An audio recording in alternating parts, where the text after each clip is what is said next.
Je m'appelle Kira Grieco, je suis anthropologue, chercheuse post-doctorale dans l'ANR interruption, dans le laboratoire Monde américain, à l'HESS. Le titre de ma thèse est Politiser l'altérité, reproduire l'inégalité, genre, ethnicité et opposition aux activités minières dans les Andes nord-péruviennes.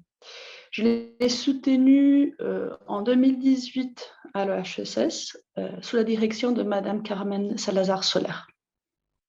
Bien, alors comme vous ne faites pas partie de ce qu'on appelle les hispanistes, en tout cas pas directement, parce que pour moi, tous ceux qui travaillent sur les aires hispanophones sont des hispanistes, mais disons que vous êtes une hispaniste à part, particulière. J'aimerais bien que vous nous parliez un peu de votre parcours pour qu'on vous connaisse mieux. Donc, d'où venez-vous? Qu'est-ce que vous avez fait comme études? Et qu'est-ce qui vous a poussé à travailler sur l'Amérique latine? Alors, moi, j'ai un parcours un peu, on va dire, singulier, du moins en comparaison au parcours français, qui sont généralement très linéaires. Après, ce serait un parcours tout à fait banal en Amérique latine, par exemple. Donc, moi, je suis italienne, j'ai fait une licence en anthropologie à l'Université de Bologne. Et après la licence, j'ai passé une année en Amérique latine, au Pérou, justement, en tant que bénévole dans un projet local. Et au retour de cette année en Amérique latine, j'étais intéressée à la coopération internationale. Et donc, j'ai fait un master en anthropologie du développement international en Angleterre, à la School of Oriental and African Studies. Et suite à ça, je suis repartie au Pérou pour travailler en tant que coordinatrice du même projet pendant 1 an. Suite à ça, j'ai un peu repensé mon rapport à la question de la coopération, développement et coopération internationale. Et du coup, je suis rentrée en Italie où j'ai travaillé 3 ans dans le milieu associatif, notamment avec des questions d'enfance et d'enfance migrante de première génération. Et suite à l'idée de reprendre les études, donc à l'âge de 28 ans, en 2010, j'ai commencé une thèse en anthropologie en France à l'HESS. Donc voilà, j'ai fait un peu des allers-retours, on va dire, entre des études toujours en anthropologie et des activités de travail dans d'autres secteurs. Très bien. Et alors, qu'est-ce qui vous a mené vers ce sujet de thèse en particulier? C'est-à-dire, d'abord comment vous l'avez formulé, comment vous l'avez pensé, les outils que vous avez convoqués pour le travailler? Expliquez-moi un peu ce qui vous a mené vers cette question-là précisément. Alors, le sujet de ma thèse est vraiment quelque chose qui a surgi au cours des années que j'ai passées au Pérou. Donc, avant d'entamer la thèse, j'avais passé à peu près 2 ans et demi au Pérou, dans les Andes du Nord, dans cette région qui s'appelle Cajamarca, qui est devenue une des principales régions minières du pays depuis les années 90. Donc, c'est une région minière récente.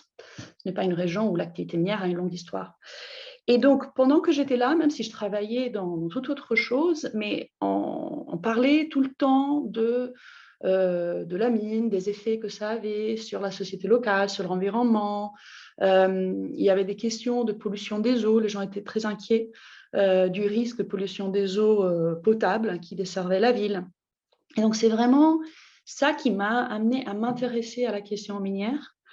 C'était le fait d'y être confrontée un peu au quotidien et de me poser la question de ce que ça faisait aux rapports sociaux sur ce territoire. Et l'autre chose qui m'avait beaucoup interrogée pendant le temps où j'étais au Pérou, c'était que dans les Andes péruviennes du Nord, péruviennes du Nord, on dit que c'est une partie des Andes où il n'y a pas d'Indiens. Donc, soi-disant, il n'y a pas de catégorisation, d'identification ethnique affichée. Cependant, il y a des très fortes inégalités socio-économiques qui s'expliquent, qui se disent à travers un langage qui convoque à la fois des marqueurs ethniques et de classe. Voilà. Mais on parle plutôt de paysans, on ne parle pas d'indiens. Et donc, j'étais très intéressée aussi à comment la présence minière reconfigurait ces rapports-là. Et est-ce que voilà, est-ce que ça ne faisait que creuser les inégalités socio-économiques, ethniques, etc. Ou bien est-ce que ça offrait aussi des nouvelles possibilités à ceux qui étaient tout en bas de l'échelle sociale. Donc, c'est vraiment cette curiosité qui a nourri mon projet de thèse. Qui a un peu évolué pendant son développement, comme souvent c'est le cas de tous les projets de thèse. Donc, j'ai commencé avec un questionnement assez général sur les imaginaires de développement liés à l'activité minière. Et puis, pendant mes premiers séjours de terrain, il y a eu un nouveau projet minier qui a été annoncé. C'était un projet cuprifère, Minas Conga, et une très forte mobilisation d'opposition est née localement du fait de ce projet minier. Et donc, je me suis, disons que ça a amené mon attention vers la mobilisation sociale, et j'ai fini pour faire une ethnographie, voilà, pas que avec les militants, mais en tout cas très fortement centrée sur les personnes qui sont mobilisées contre ce projet. Ok. Et alors, ça, c'était les questions que vous vous étiez posées au début, savoir si ça reconfigurait les acteurs, les différentes forces en présence et les équilibres, de retrouver nouveaux équilibres ou pas d'ailleurs. Et du coup, qu'est-ce que vous avez l'impression d'avoir démontré dans votre thèse? C'est-à-dire, quelle est la thèse de votre thèse ou autrement formulé vos conclusions? Oui, alors dans ma thèse, j'ai essayé de démontrer, on va dire, j'ai découvert en même temps que j'enquêtais dessus, on va dire, un double processus, c'est ce que j'évoque dans le titre. Donc, d'un côté, de politisation de l'altérité, de reproduction des inégalités ou de la différence, si on veut l'appeler comme ça. C'est-à-dire que je me suis intéressée véritablement à trois processus, c'est-à-dire qui correspond à peu près aux trois parties de la thèse. Au tout début, je me suis intéressée à comment la présence minière, l'économie minière reconfigure les rapports ethniques et de genre. Donc, d'une partie, creuse certaines inégalités, mais reconfigure aussi, notamment les rapports de classe. Ensuite, je me suis intéressée, et ça c'est un peu le cœur de la thèse, à comment les habitants locaux politisent les catégories sociales de paysans et de mères, en l'occurrence, mais donc à travers les rapports ethniques et de genre, ils en font un usage politique pour s'opposer à l'expansion minière dans la région. Donc, je me suis intéressée à cette mise en politique de l'altérité, ethnique et de genre notamment, et, et en même temps, je me suis intéressée à comment, dans les rapports quotidiens entre les militants, ces mêmes inégalités sont un peu reproduites dans les interactions. Donc, disons, cette question de ce n'est pas parce qu'on fait un usage politique d'une catégorie sociale que nécessairement, dans les usages quotidiens, on ne reproduit pas la différence, quelque part, sociale qui est sous-jacente à cette catégorie. Alors, quelque part, je n'ai pas répondu à ma question initiale, c'est-à-dire que ma question initiale était mal posée, elle était très dichotomique. Et finalement, j'ai étudié les processus par lesquels à la fois certaines inégalités sont creusées, reconfigurées, politisées, opposées et reproduites. Voilà. Oui, bien sûr, au départ, on a une matière, une question et une hypothèse de réponse, et en réalité, chemin faisant, on se rend compte que c'est simplement la question qu'on se posait qui était décalée par rapport à ce qu'il y avait à comprendre. Mais c'est aussi ça le processus d'une thèse, c'est de trouver les bonnes questions plus que des réponses. Et alors, racontez-moi un peu comment vous avez travaillé, quels ont été vos interlocuteurs, on le comprend à peu près, mais disons, parlez-nous-en de manière plus concrète. Et puis, quel type d'enquête, vous avez parlé d'enquête tout à l'heure, donc quel type d'enquête vous avez faite? Comment on vous a ouvert facilement des portes? Est-ce qu'il a fallu faire tout un travail d'approche, d'apprivoisement? Comment ça s'est passé? Alors, j'ai mené une enquête ethnographique, on va dire à peu près classique, c'est-à-dire que j'ai fait de l'observation participante et des entretiens. pendant une période d'environ 1 an, qui par contre était repartie sur 2 ans, on va dire, entre 2011 et 2013. J'ai passé avant des courts séjours sur le terrain et puis un long séjour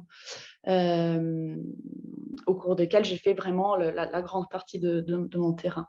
Et pendant ces terrains, comme il y a eu cette mobilisation sociale au milieu, elle a été environ entre mon premier et mon deuxième terrain. Et donc, ça a un peu changé le contexte. Au tout début, j'ai commencé par faire du terrain, pour faire des entretiens avec des travailleurs de l'entreprise minière. Et en même temps, je séjournais dans une communauté paysanne dans la zone de directe influence minière de ce même projet. Donc, quelque part, j'avais ces 2 interlocuteurs et j'essayais de parler aussi avec les organisations urbaines, écologistes, etc., qui s'étaient mobilisées déjà dans les années précédentes contre cette compagnie minière. Après, le conflit a changé cette configuration. Quand je suis revenue sur le terrain, après les premières mobilisations, il y avait une très forte crainte de la part des militants locaux de la surveillance et de la répression policière. Et donc, ce n'était plus possible, à mon sens, de continuer à parler à la fois avec l'entreprise minière et les militants. Donc, j'ai un peu choisi quelque part le camp de m'intéresser à la mobilisation sociale. Et même si j'ai fait ce choix assez rapidement, ce n'était pas du tout facile à ce moment-là d'avoir accès à mes interlocuteurs. Et c'est vraiment au cours de mon 3e et plus long terrain, qui durait 9 mois, où j'ai pu quelque part gagner l'accès à ce réseau de mobilisation. Et ce qui est intéressant, je le mentionne, c'est que, encore une fois, mes stratégies d'accès initiales étaient tout à fait mal adaptées. C'est-à-dire que j'essayais de parler avec les leaders visibles du mouvement social, qui sont tous des hommes, et ce qui posait plusieurs difficultés. Bon, à la fois, ils étaient surchargés et très sollicités, non pas seulement par l'anthropologue sur place, mais aussi par les médias, par les leaders politiques, etc. Et puis, pour une femme seule, étrangère, de contacter un leader social local, qu'il soit marié ou pas, voilà, ça crée des situations un peu ambiguës ou en tout cas menaçantes, à la fois pour moi ou pour les interlocuteurs.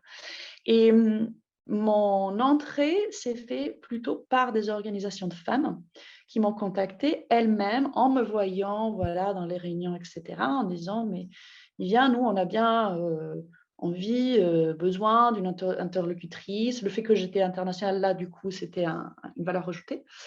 Et quelque part, ça m'a donné une place au sein du réseau de mouvement qui était lisible pour mes interlocuteurs et qui m'a rendue beaucoup moins menaçante et qui m'a permis aussi justement de faire de l'observation participante, c'est-à-dire de collaborer avec ces organisations de femmes, ce qui justifiait aussi ma présence.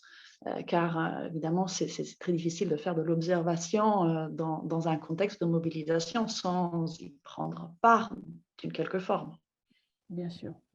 Et alors, quand vous vous présentiez, vous disiez, moi je travaille en littérature, donc c'est pas du tout, enfin moi les seules enquêtes que je fais, c'est à essayer de faire parler les textes, et parfois quelques contacts avec les auteurs, mais c'est très particulier. Mais vous, quand vous vous présentez, vous dites que vous venez pour faire quoi? Des études, comprendre, transmettre, relayer? Je disais, alors là, ma présentation de moi a sûrement évolué au cours du terrain et elle était aussi adaptée aux interlocuteurs que j'avais. Bien sûr, je disais toujours que je faisais une étude en France, que je m'intéressais au conflit social, au conflit environnemental et aux mines. Alors évidemment, le fait de faire une thèse n'était pas forcément, comment dire, ça ne voulait pas dire grand-chose pour mes interlocuteurs. Donc ça, ce n'était pas un secret, je le disais, mais je pense que j'étais des fois assimilée selon les personnes leurs expériences, soit à une journaliste, soit à une travailleuse d'ONG, soit plutôt à une militante internationale solidaire qui viendrait, parce qu'il y avait, disons que les étrangers sur le terrain, c'était ça les profils. Donc les non-péruviens étaient soit des militants, des ONG internationales qui collaboraient avec les organisations locales, soit des chercheurs, mais figures pas très lisibles, soit des journalistes internationaux. Voilà. Donc c'était un peu, je pense que, comment dire, peu importe la présentation que je donnais, j'étais généralement associée à ces catégories-là. Voilà. Et alors, vous avez dit... Et, oui, dites-moi. oui, pardon. Non, Non, je croyais avoir oublié quelque chose, mais j'ai oublié quelque chose, ça me reviendra peut-être. C'est ça, c'est ce que j'allais vous dire, ça reviendra. Et vous avez dit tout à l'heure que d'un point de vue du contenu, je dirais intellectuel, ça vous avez évolué, l'objet thèse a changé, la façon de poser les choses, etc. Tout ça est tout à fait normal. Mais, enfin, et, j'enlève le mais, et ces 3 séjours sur le terrain longs, etc., est-ce que d'un point de vue personnel, ça vous a changé? Parce qu'on sait bien que le chercheur, enfin, il arrive que le chercheur lui-même évolue en même temps qu'il recherche. Et donc, est-ce que ça vous a façonné ou pas ou... Oui, tout à fait, oui. Je dirais que ça m'a façonné de plusieurs points de vue. Alors, évidemment scientifique, parce que voilà, ça m'a permis comment dire, de développer une approche et un regard et des outils d'analyse et des outils de travail. Donc, ça m'a clairement formé scientifiquement. Ça a été aussi, comme c'était une longue période, c'était une expérience très intense aussi émotionnellement pour moi. Ça m'a beaucoup formée en tant que, je dirais, oui, individuellement en tant que personne, ma sensibilité quelque part. Évidemment, si je me suis intéressée à ces thématiques-là, c'est que j'avais déjà une sensibilité à cet endroit, mais ça l'a développé, aiguisé, et c'est quelque chose qui continue à former mon regard sur le monde et sur les mouvements sociaux et sur les questions écologiques à ce jour, quoi. Bien sûr. Donc, tout à fait. Vous avez parlé d'un postdoc, vous travaillez sur quoi? Alors, le postdoc, donc je travaille toujours, je retourne faire du terrain au Pérou. Je suis retournée dernièrement sur mon terrain de thèse, ce qui était vraiment très, très intéressant aussi. Donc, le postdoc est dans le cadre d'un ANR, d'un projet collectif. Le titre est Interruption, et avec une autre équipe de chercheurs, c'est interdisciplinaire, on est des historiens, des anthropologues, des géographes. On travaille quelque part sur on va dire, la vie sociale des interruptions dans les territoires d'extraction des ressources. Donc, qu'est-ce qui se passe quand, pour un accident, un désastre naturel, une pandémie, une panne, des flux de biens, de personnes, de ressources s'arrêtent. Parce que les territoires extractifs, souvent, on étudie les flux et très peu on s'intéresse au moment où les flux sont interrompus. On les traite toujours un peu comme une exception, justement, un accident voilà, qui est un peu en marge de l'analyse. Alors là, on le remet au centre de l'analyse. Et pendant ce terrain, j'ai commencé à travailler un peu sur les effets de la pandémie au Pérou, sauf pour me rendre compte que dans les Andes et sur mon terrain de thèse, donc dans cette région Cajamarca, dans le nord du Pérou, véritablement, la pandémie a bien sûr eu des effets importants, mais elle a très peu impacté les activités minières qui ont continué à se développer. Voilà. À la fois parce ce sont des activités fortement mécanisées, donc ils ont pu mettre en place des protocoles compatibles avec le maintien des distances, etc. Et puis parce que les prix des métaux ont aussi monté pendant la pandémie, donc l'extraction était d'autant plus rentable pendant cette période. Donc voilà. Donc c'est peut-être là aussi la question est un peu à reformuler. Ah oui, c'est les fausses interruptions pendant que tout le reste Oui. est interrompu. Oui, c'est intéressant ça. Mm. Et alors, je reviens à votre thèse. En dehors de votre directeur ou directrice, je suis désolée, j'ai oublié son nom. Carmen Salazar. Voilà, votre directrice, est-ce qu'il y a sur la relation avec enfin, votre relation avec elle, vous pourrez y revenir pour expliquer comment vous avez travaillé, si vous le jugez nécessaire ou si vous en avez envie. Est-ce qu'il y a d'autres gens qui ont une influence dans ce processus d'élaboration, de maturation, puis d'écriture de la thèse, que ce soit sur le plan personnel ou sur le plan plus académique?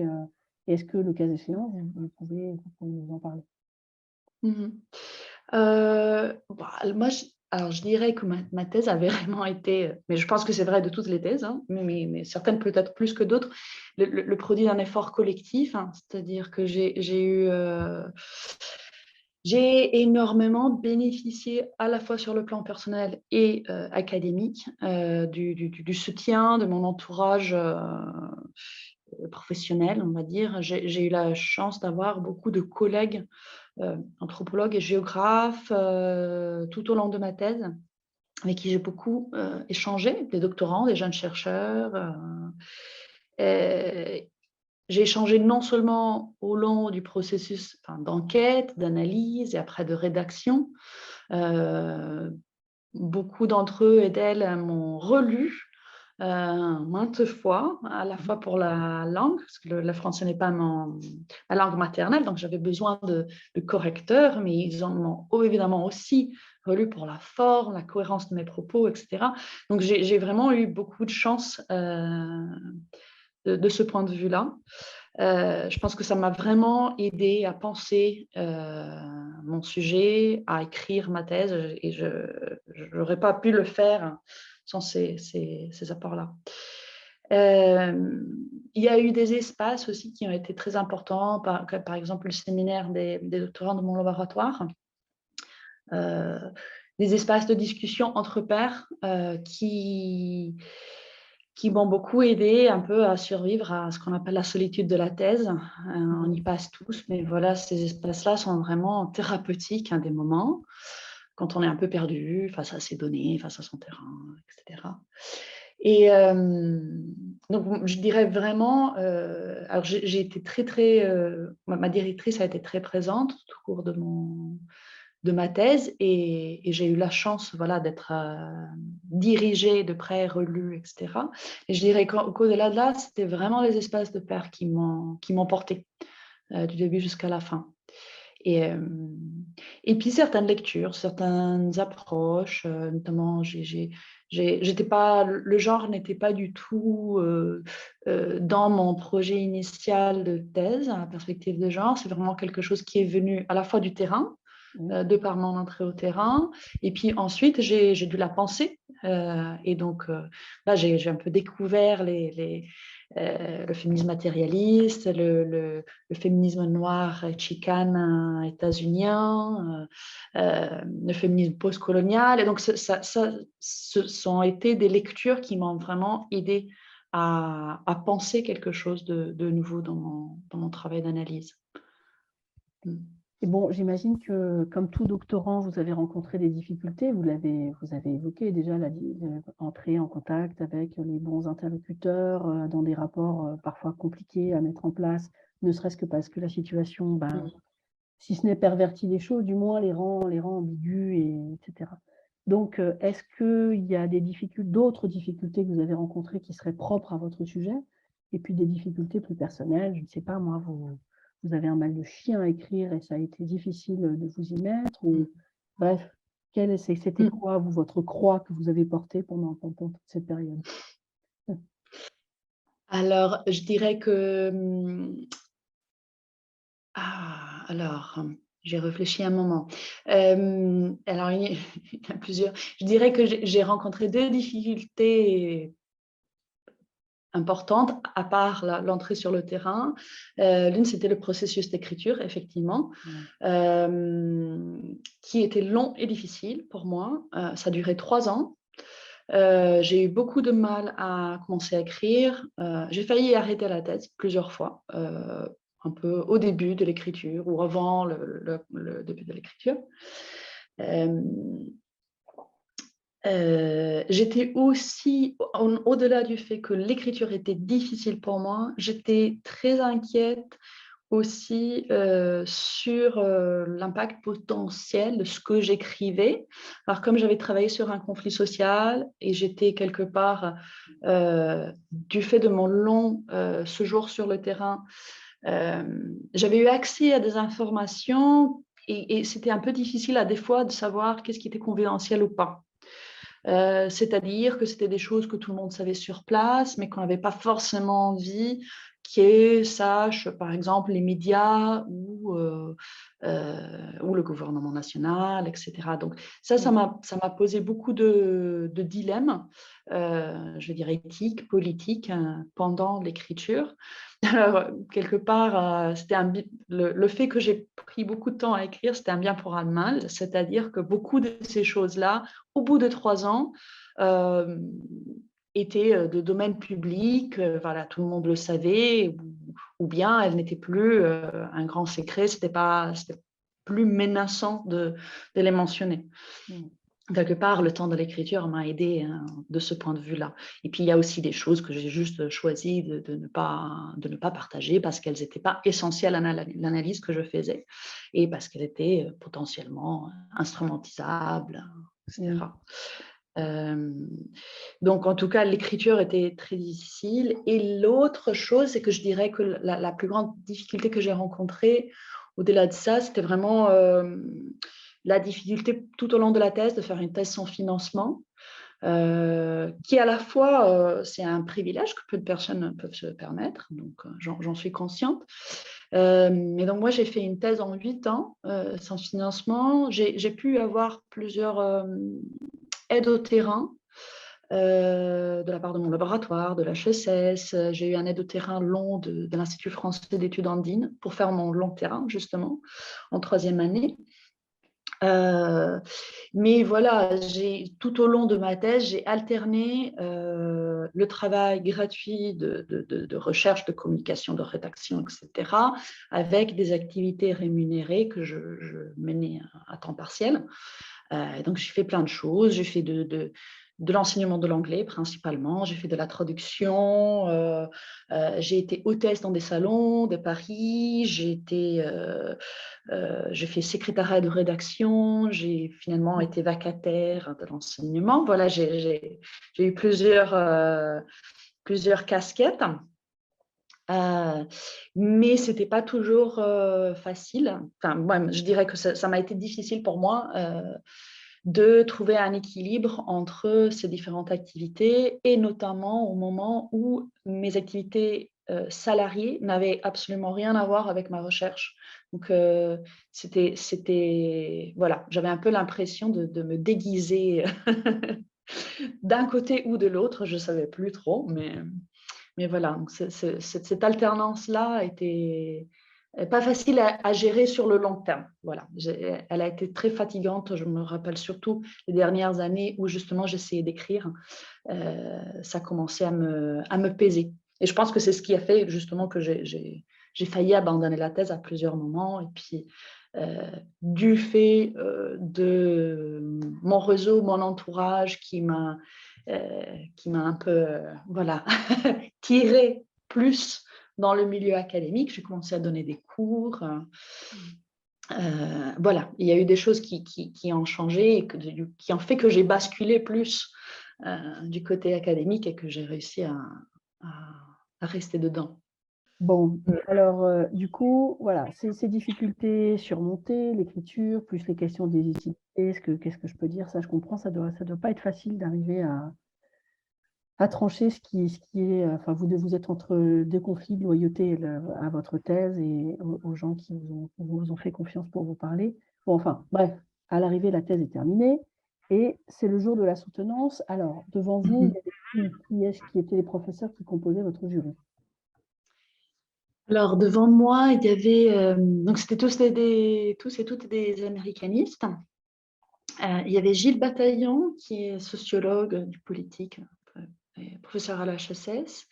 Véronique Boyer, qui est donc anthropologue brésilianiste, qui travaille sur le religieux, mais aussi sur c'est-à-dire les effets des dispositifs ethnolégaux au Brésil. Donc, il y avait un peu la question justement des rapports ethniques qui touchaient à son travail. Il y avait Capucine Boisdin, qui est professeure à l'Institut des hautes études d'Amérique latine, Paris 3,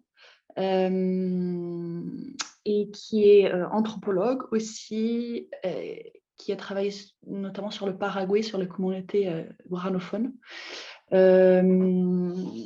qui a aussi, un intérêt pour le genre et la littérature décoloniale. Il y avait Christophe Giudicelli, historien anthropologue, professeur à Paris 4, il me semble maintenant, et qui a travaillé sur les Indiens Calchaquíes en Argentine, et quelque part donc il a notamment coordonné avec Paula López Caballero un ouvrage qui m'avait beaucoup servi justement à penser cette question d'ethnicité sans l'indianité, on va dire. Donc le bouquin s'appelle Les régimes nationaux d'altérité, donc c'est un peu sur la fabrication de l'autre, voilà, avec des perspectives à la fois historiques et anthropologiques. Donc ça m'avait servi pour penser justement ces régimes d'altérité locaux, nationaux qui changent. Et puis, il y avait Nancy Ted, qui est une socio-anthropologue spécialiste des mouvements sociaux, qui est professeure à l'Université de Montréal. Bon, et alors, quel souvenir est-ce que vous gardez de cette journée? Alors, c'est drôle parce que j'en ai pas beaucoup de souvenirs. C'est-à-dire, j'en ai un souvenir extrêmement flou, notamment de la discussion avec le jury. C'était un peu comme si j'avais été pas très présente à moi-même à ce moment-là. Je pense que j'étais tellement stressée que mon cerveau a effacé d'emblée presque tout ce qui s'est passé. Donc, bon, heureusement, j'ai eu des retours positifs. On m'a dit que j'avais l'air détendue et que j'avais bien répondu, mais je fais absolument confiance aux autres parce que je me souviens rien. J'ai regretté un peu après de ne pas avoir demandé à quelqu'un d'enregistrer, parce que je pense que dans la discussion, il y avait plusieurs éléments qui m'auraient aussi servi par la suite. Voilà, à la fois pour la reprise de la thèse pour sa publication et aussi pour les recherches futures. Mais j'y ai pas pensé et en confiant dans ma mémoire, mais c'était pas du tout. Voilà. Et donc, j'ai des bribes. La question que je ne m'attendais pas, ou bien un mot gentil que je ne m'attendais pas non plus, voilà, d'un membre du jury, quelque chose qui... je me rappelle un ami dans le public, avoir entendu un ami qui rigolait à un moment, riait discrètement, à un moment où quelqu'un dans le jury a évoqué la difficulté avec laquelle j'avais mûri mon sujet et l'écriture. Donc, je me rappelle des petites choses comme ça, quoi, mais pas grand-chose de la discussion. Et par contre, j'ai un très beau souvenir vraiment de la dimension, on va dire, sociale et affective de ce jour-là, parce que j'avais quand même, après 8 années de thèse, c'était un moment très important pour moi, vraiment comme culmination d'un parcours long et un peu souffert, où j'avais été bien entourée, accompagnée, mais ce jour-là aussi, il y avait mes parents et des bons amis qui étaient venus de loin pour m'accompagner, donc j'étais très touchée de les avoir là.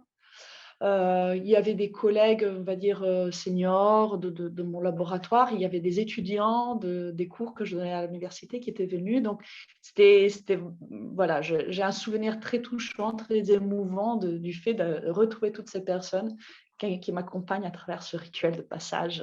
Bon, vous avez gardé le plus important. Pour ce qui est du reste, c'est juste le rituel. L'important, c'est ce qui, affectivement, vous avez gardé en mémoire. Alors, la question suivante, vous l'avez en partie, vous y avez déjà en partie répondu, ne serait-ce qu'en évoquant le recul que vous avez eu par rapport au début de votre travail, et puis après avec le postdoc. Mais bon, si vous deviez le dire de manière un peu synthétique, dans quelle mesure est-ce que ce travail de thèse vous a influencé comme chercheuse? Et puis, parlez-moi aussi du lien avec les cours. Vous avez dit, j'ai donné des cours, je donne des cours.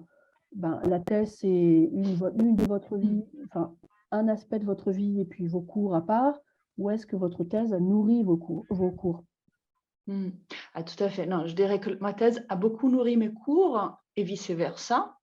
Donc, il y a vraiment, pour moi, tout au cours de les années de rédaction ont été aussi des années d'enseignement.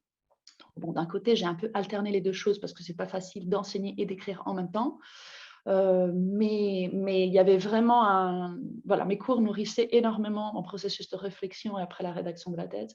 Et j'ai infligé beaucoup de mes parties de terrain et de mes analyses et de mes considérations préliminaires à mes étudiants, ce qui m'a beaucoup aussi servi à éclaircir mes propos. Donc, non, c'était vraiment, je dirais, un moment fondateur, à la fois, intellectuellement et d'un point de vue pédagogique. Je dirais que ce n'est pas seulement dans le va-et-vient entre les cours et la thèse, mais c'était aussi, comme je travaillais sur ces questions de, quelque part, démocratisation des rapports sociaux, reproduction des inégalités, etc., c'est quelque chose qui m'anime par ailleurs, et que j'ai essayé aussi d'amener un peu dans mes cours, dans les méthodes d'enseignement. Donc, dans la mesure du possible, je me suis formée et j'ai essayé de mettre en place, et j'ai mis en place avec mes étudiants qui m'ont aidé à aussi affiner ça, des méthodes, on va dire, un peu des pédagogies inversées, des classes inversées, des pédagogies critiques, démocratiques ou libertaires, enfin comment on veut les appeler, basées sur des méthodes communicatives que j'avais appris dans le cadre de ma formation pour enseigner l'anglais. Mais j'ai eu aussi des outils que j'ai transportés après dans les salles de cours. Et voilà, avec des petits groupes était tout à fait possible, et donc qui me permettait d'avoir des méthodes d'enseignement un peu moins top-down, direct et classique. Dans les sujets aussi, des fois j'ai proposé des cours et des fois on m'a demandé de faire des cours qui étaient quand même directement en relation avec mes recherches. Donc, j'ai enseigné genre et mouvements sociaux, j'ai enseigné genre et développement. Donc j'ai aussi pu, vraiment creuser certains aspects en les enseignant et en discutant avec les étudiants. Et pour ce qui est de ma recherche, je dirais que je continue à m'intéresser aux questions extractives, au territoire d'extraction des ressources. C'est encore un peu mon entrée sur la question des rapports changeants, des rapports sociaux, du changement social, si on veut l'appeler comme ça. J'ai élargi après la thèse mon regard, quelque part. À la fois, j'ai investi des nouveaux terrains, notamment en Europe. Et j'ai un peu élargi aussi non seulement aux rapports sociaux entre êtres humains, mais aussi aux rapports sociaux entre les humains et les non-humains, que ce soit les ressources, les esprits, les animaux, les plantes, etc. Donc tout ce qu'on appelle la nature avec le grand N. Donc là aussi, quelque part, je trouve encore aujourd'hui que justement, confronté comment on est avec la question du changement climatique, etc., ces contextes-là où on a des activités humaines très impactantes au niveau du paysage et de l'écologie, sont des terrains intéressants pour appréhender ces questions écologiques et sociales, de changement écologique et social assez rapides. Mais en même temps, elle nous permet aussi de déplacer le regard quelque part et de ne pas réfléchir que quelque part à une sorte de fin du monde, mais aussi de se poser la question de comment les gens font avec, comment ils font avec, et non seulement matériellement, mais aussi au niveau de comment ils le pensent, ils l'entendent. Donc, voilà. Je ne sais pas si ça répond à la question. Si, bien sûr, oui, bien sûr. Et alors, ça, c'est la question souvent qui est piège pour certains d'entre nous, c'est: avez-vous relu votre thèse? Oui. alors même je suis en train, c'est marrant parce que justement en ce moment, depuis un mois, je suis en train de la reprendre pour la publication. Donc je l'ai relue même trop, à vrai dire. Mais oui, je l'ai relue. Euh, Je dirais que, alors là, le travail de reprise de la thèse pour la publication est nécessaire, mais c'est un peu ingrat. Je ne peux pas dire d'y prendre beaucoup de plaisir. Mais au moment où j'ai repris ma thèse en main et je l'ai relue voilà, pour la première fois, on va dire, ou les premières fois, j'ai eu une impression favorable. J'avais très Ouais, peur de la reprendre en main parce que je me disais que j'allais plus m'y retrouver et que j'allais trouver que j'allais voir tous les défauts. Et finalement, non, pas tant que ça. Même des fois, j'étais surprise. Je me suis dit, ah, c'est moi qui ai écrit ça, c'est bien écrit ça, ou c'est bien expliqué, ou ah bien. Et et c'est marrant parce que là, comme j'essaye de réécrire des parties pour la publication, je trouve ça très difficile à nouveau.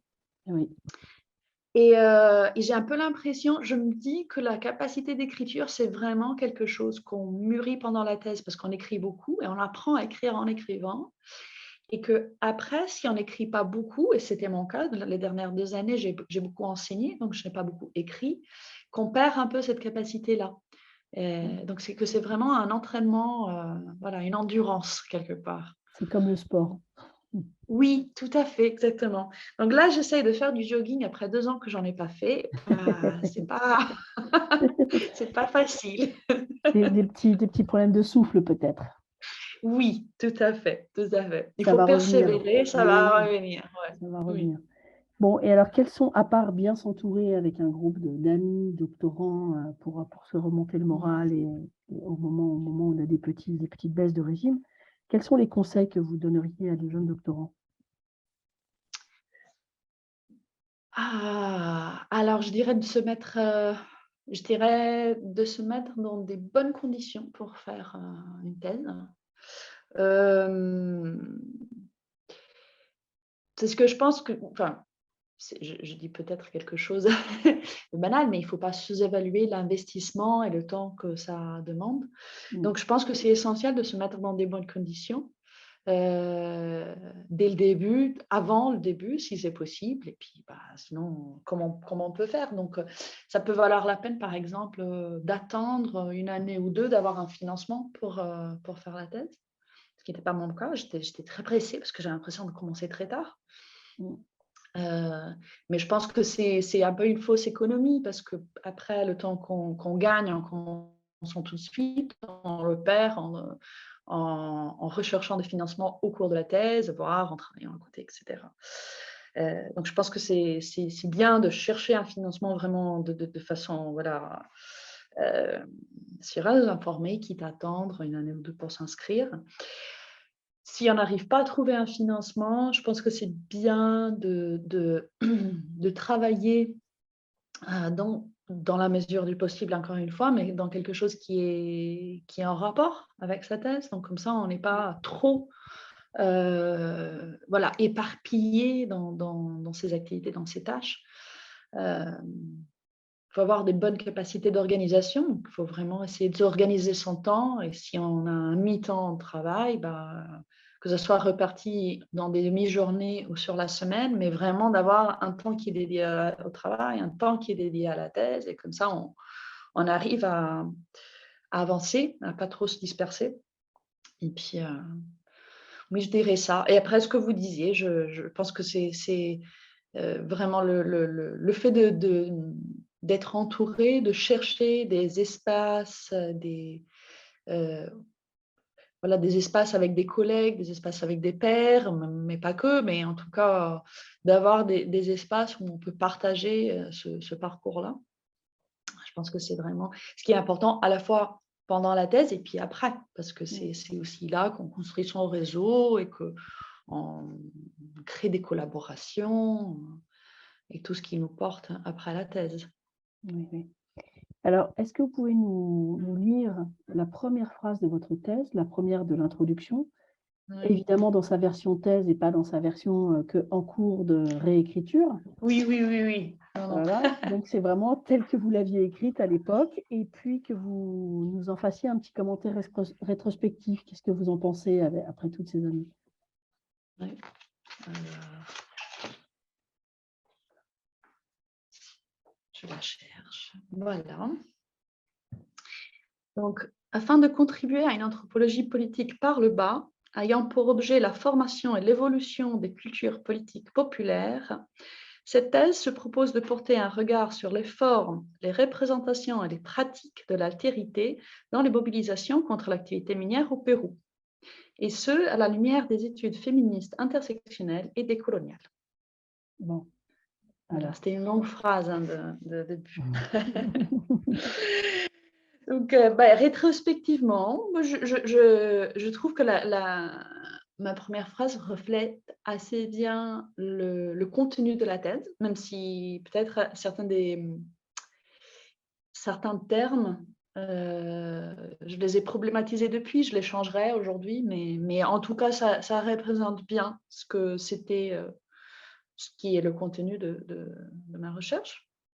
Je suis assez attachée, c'est quelque chose que je ne dis pas souvent, mais je suis un peu attachée à cette question du politique par le bas et des cultures politiques populaires. Donc, ce n'est pas forcément des mots-clés qui reviennent souvent quand je parle de ma thèse ou quand je présente mon travail, mais je trouve qu'il y a vraiment, comment dire, un intérêt à étudier ces cultures politiques-là avec des méthodes ethnographiques. Là, on n'y a pas beaucoup accès sinon. Et après, ça me fait un peu rire que la dernière partie de la phrase, à la lumière des études féministes intersectionnelles et décoloniales, qui est qui a été un peu une phrase que c'est plus un positionnement, on va dire, politique que scientifique, que j'avais ajouté un peu à la toute fin de la thèse, parce que je pense que je me sentais pas très légitime et j'avais besoin de me positionner quelque part. Donc j'ai ajouté cette phrase. Après, ce n'est pas faux, c'est-à-dire que j'analyse quelque part l'ethnicité, le genre et les intersections des deux. Donc forcément, c'est une approche intersectionnelle. Tout cela dans un contexte post-colonial et donc avec bien, comment dire, présent la dimension coloniale des rapports sociaux, enfin, à la fois de l'activité minière aujourd'hui, mais aussi des rapports sociaux sur place entre on va dire, ceux qui ne sont pas des Indiens, mais qui ne sont pas des Blancs non plus. Voilà, donc il y a tout ça qui est dans la thèse, mais ce n'est pas forcément, comment dire, ce que tous les membres du jury m'ont dit ce jour-là, c'est que ce n'était pas nécessaire de me mettre ce genre d'étiquette parce que je le faisais déjà et que je le faisais bien sans forcément besoin de m'afficher par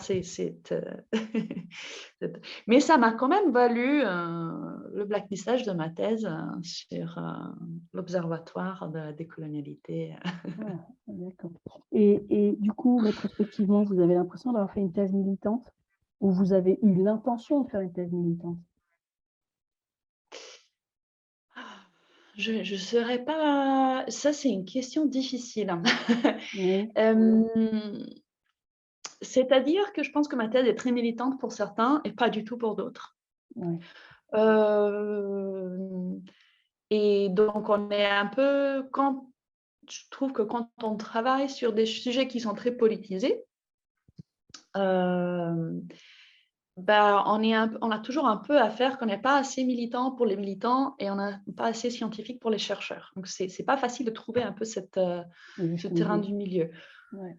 Oui, moi personnellement, je dirais que j'ai fait une thèse engagée, c'est-à-dire que, voilà, je ne dirais pas, voilà, engagée au sens où il y a eu un véritable engagement à la fois avec mon sujet, mes interlocuteurs, euh, mais oui, je ne dirais pas que c'est un travail militant. Je dirais que c'était vraiment une recherche scientifique, mais où en même temps l'engagement était comment dire, l'objectif, mais aussi la condition de possibilité de cette recherche-là. C'est-à-dire, on ne peut pas faire une recherche sur un mouvement social d'opposition sans y participer dans quelque forme. Après, les degrés de la participation, les degrés de l'engagement, ça, c'est question de chacun de trouver son équilibre. Et alors, pour finir, une question personnelle. En ayant passé tant de temps au Pérou, et puis vraiment en immersion, là, vous n'étiez pas dans un hôtel à la piscine à boire des cocktails. Vous êtes un peu, j'appellerais, péruanisé. Et quand vous en êtes parti, et maintenant, là, vous êtes en France, je pense, ou en Italie, qu'est-ce qui est resté de ce séjour? Je ne sais pas, une habitude culinaire, quelque chose que vous buvez, un réflexe que vous avez acquis là-bas, ou finalement, vous n'êtes pas complètement encore dépéruanisé? Oui, non, je dirais que je ne me suis pas complètement dépéruanisée. Qu'est-ce qui m'est resté? Des liens personnels, beaucoup de photos. Alors, j'ai des photographies du Pérou j'aime beaucoup faire des photos, donc j'ai des photos qui m'accompagnent dans mes différents lieux de vie. Une grande capacité d'arriver en retard. Que j'aime attribuer à mon temps au Pérou, même si ce n'est pas forcément vrai. C'est ça. Mais c'est convenient. Oui. Et je dirais pas tellement des habitudes alimentaires, mais plutôt peut-être quelques modes de sociabilité, quelque chose. Alors, très simplement, sur le terrain, j'ai presque toujours été hébergée par les femmes avec lesquelles je travaillais. Alors, j'avais loué quelque chose pour moi à Cajamarca. J'avais un lieu de base, une base opérative, mais après, quand j'allais dans les provinces, j'étais toujours hébergée par les femmes. Et donc, c'est arrivé que là, par exemple, il y a une copine péruvienne de Cajamarca qui va venir bientôt en Europe et que je vais héberger. Donc, j'aime bien l'idée un peu d'étendre ce réseau d'hospitalité à l'international. Voilà. Parfait, merci beaucoup pour cet entretien et puis d'avoir accepté de participer au projet Ma thèse et moi. Merci vraiment beaucoup. Merci à vous.